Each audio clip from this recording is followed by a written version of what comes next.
और ये राजा कहाँ का है? ये डुमराव के, ये डोमड़ी गांव का नाम है डोमड़ी। डुमरी डुमरी लोग कहे। राजा कहाँ है? बोला हो। ये राजा कहाँ का है? आगरा का है। आगरा गया है। ये राजा भूटान के। ये राजा राजा लोग के संगे आइल बड़ा राजा लोग के सरियावे खाती। ये राजा लखनऊ। अरे हद मौगा है जो के नाम धइलो है बाबू। लखनऊ हमने के यहाँ से केहू जाला ट्रेन पर बैठ के तो लखनऊ सावधान हो जाला। ऐसे कि पिंकिया ने 4 गो चढ़ले सब। चल चल चल सनी देओल 20 रुपए निकाल।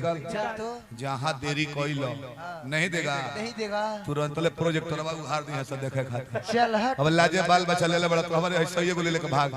यही का जाता नहीं जा दिल्ली।